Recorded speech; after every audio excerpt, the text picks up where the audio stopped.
For today's video mga idol, matatapos na naman ang ating trainee apprentice. Bali maggawa 1 month na siya. Good luck. Palagay sa magpintahan tayo. Palagay sa dibdib. Dibdib. Oo, para yan dyan. Meron pa. Malaki, maliit. Trailer. Yan ah. Ano? Okay na. Malaki, maliit. Wala. Motor lang.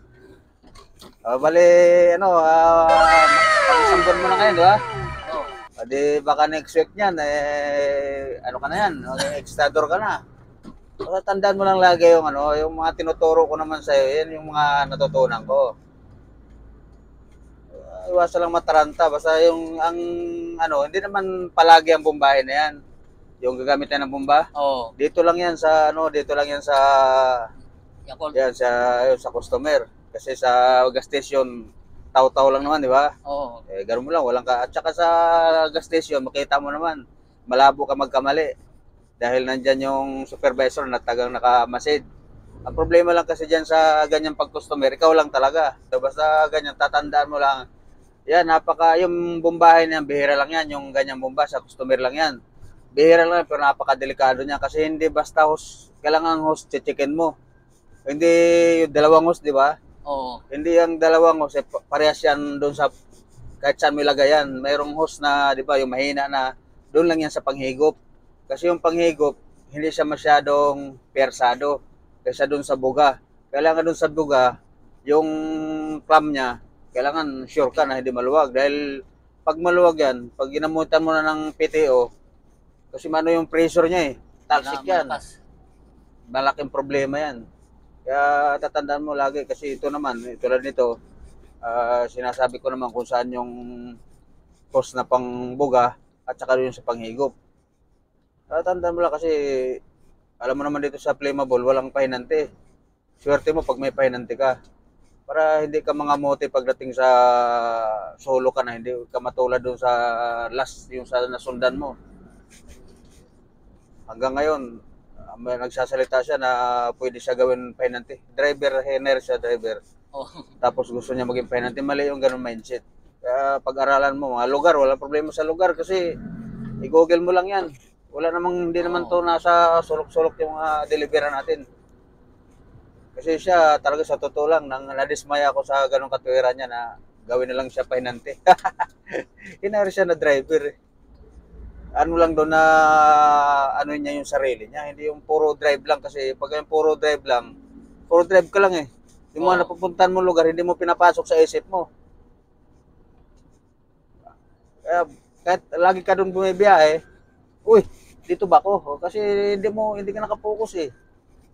Kaya nagmamaneho ka, concentrate ka sa pagmamaneho, concentrate ka rin sa mga lugar na napupuntahan mo. Para isang beses mo lang puntahan eh. Ako kasi naikot ko na rin Luzon, Visayas, Mindanao, kaya ano ko yan sarili ko. Pero ganong katwira na gawin na lang muna siya pahinante para matutunan. Ako, isang buwan ka na nga kasama eh. Di ba? Kita mo naman, nasa isang buwan natin pagsama, kita mo naman yung mga gas station, nasa highway lang, di ba? Oo. I-google mo, nasa Google yan. Basta dito, ang lagi mong yung sa pagbababa.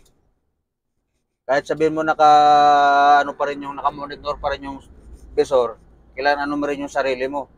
Kaya mas maganda nga, gaya nung mag-lista, di ba? Lista. Oo. Ngayon, bago ka sumalpak ng hose, bago ka bumukas ng discharge valve, tignan mo. Tignan mo. Yeah, may magko-comment naman dito mga veterano. Wala yan, basic lang yan. Basic kasi alam nyo na. Pero alam ko nung nagsisimula kayo, kamote rin kayo, mga natataranta rin kayo. Huwag kayo wag kayo magmamarunong. Basic lang kasi marunong na kayo. Paano itong mga kagaya niya, first time. Swerte. Napakaswerte niya na natanggap pa siya rito dahil sa flammable 25 to 45, pero ikaw 46 ka na, natanggap ka pa, kaya congrats.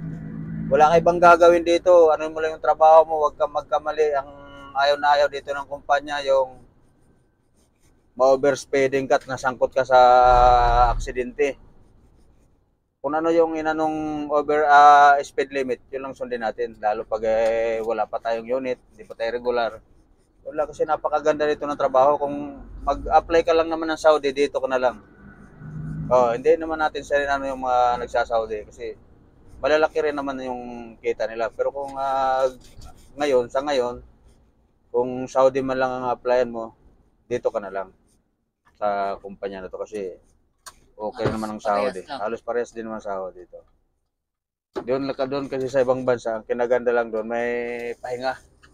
Dito, sa sahod tayo dito ng malaki, halos ano na yung mata natin,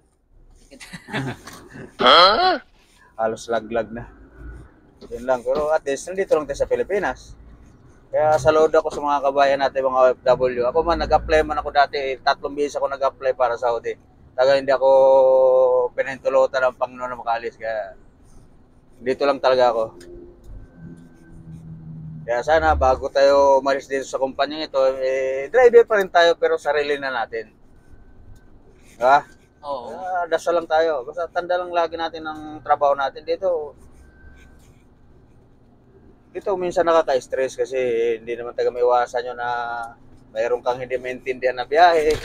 Bibigyan ka ng maraming bagsak samantala yung nahuli sa'yo, isang Ay, bagsak, isang dalawang bagsak bagsak. lang. Ikaw na bungad ka, marami kang bagsak. Pero ganun to, nawain na lang natin siguro. Siguro nakakitaan tayo ng galing ng nagbibigay ng biyahe. Ito si Erson, to, ganyan, di ba? Kalayuan pa. Iwas lang stress. Huwag tayo magpaka-stress sa biyahe. At yun lang, good luck.